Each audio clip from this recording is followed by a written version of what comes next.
Hello mga mamshi! Kumusta po? I hope nasa mabuti kayong kalagayan. So, this video is a reaction video and appreciation post sa talaga namang ating mamshi amazing. So, but before that, syempre batiin muna natin ang ating mapagmahal, supportive at napakababait na ating minamahal na guro. So, grabe ang dedication talaga ng ating guro. Maturuan ng ating mga estudyante. So, kung wala sila, wala rin ang ibang profesyon. This is one of the noble profession, ang pagiging teacher. So, syempre palakpakan natin ang ating mga minamahal na guro. This segment po is, syempre katatapos lang namin mapanood to sa KMJS kasi ang aking pamangkin is grade 12. So, she is looking for course na kukunin niya for college. So, naisip niya na maging guro. So, tamang-tama na panood niya to. So, na-inspire siya dito sa maestra bangkera. Tinagurian siyang maestra bangkera. So, umulan, umaraw man. So, wala talagang makakadang kay teacher. So, literal na talagang siya mismo ang nagmamaneho ng kanyang bangka. So, minsan inaabot siya ng bagyo, minsan tumitirik pa to. So, pero hindi talaga papapigil si teacher dahil sa napakalaki ng kanyang pagmamahal sa kanyang mga estudyante. So, sa island of Sorsogon, si Teacher Medi. So, isa siya sa bayani na itinuturing ng kanilang mga estudyante. Sa lakas ng loob ni teacher, talaga naman inaral niya ang pag-drive ng bangka makapunta lang sa kanilang minamahal na estudyante. So, syempre, nakaka-proud na may ganitong teacher na dapat talaga ito ay suportahan dahil ito ay isa sa bayani natin, ang ating teacher na si Teacher Medi. So, hindi lang siya, maraming teacher na ganito din, malayo din ang linalaka, just mga sacrifices na ginagawa nila para lang naturuan nila ang mga bata.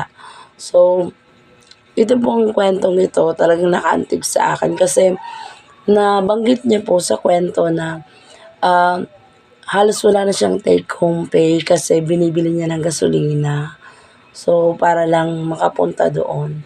So, nakita ko grabe yung dapat talaga. So, alam ko naman na ang ating gobyerno na marami naman siyang programa para matulungan ng mga guro at marami din naman malaki-laki din ang budget ng gobyerno para sa mga guro at sa paaralan natin sa school. So, kaya lang, syempre, pwede naman siguro na i-priority talaga yung mga ganito kasi kawawa, kawawa talaga yung mga guro na ganito na grabe yung kagustuhan nilang magturo kaya lang talagang ang hirap, kahit makapunta lang doon, mahirap talaga.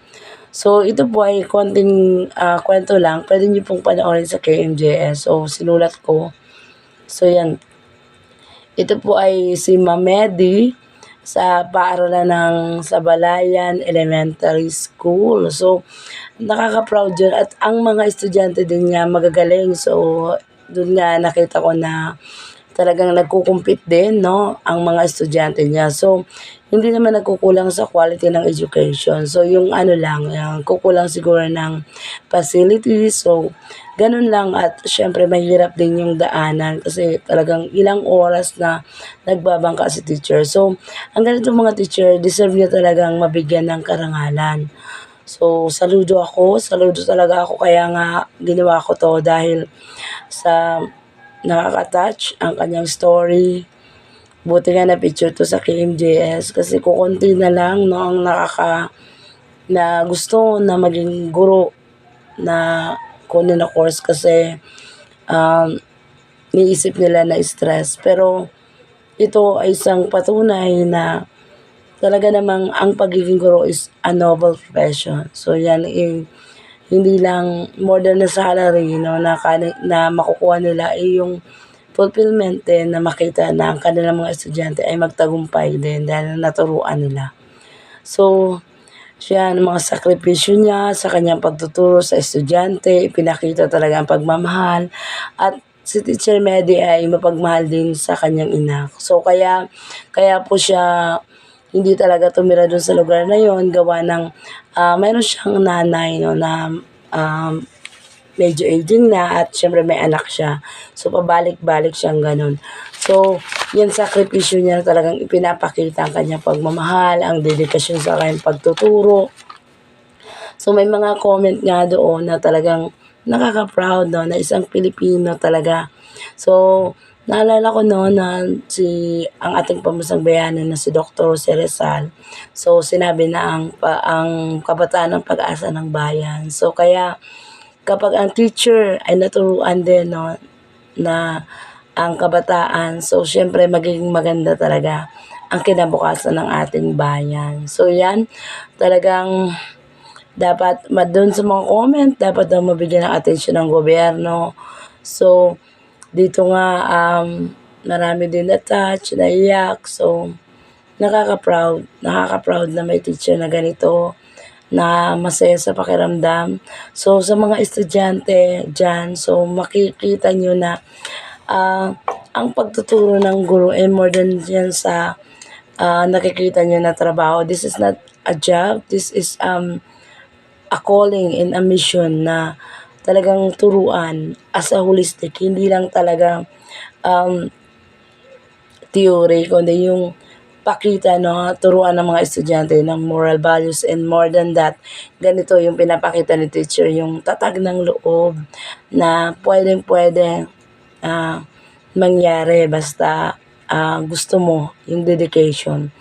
Yun lamang po, at thank you so much sa ating mga guro, and kung nagustuhan niyo po ang ganitong video, syempre, please do share, and syempre react natin to, and then pwede po kayo mag-comment sa baba, babasahin po natin. Thank you mga momshi, and have a good day everyone.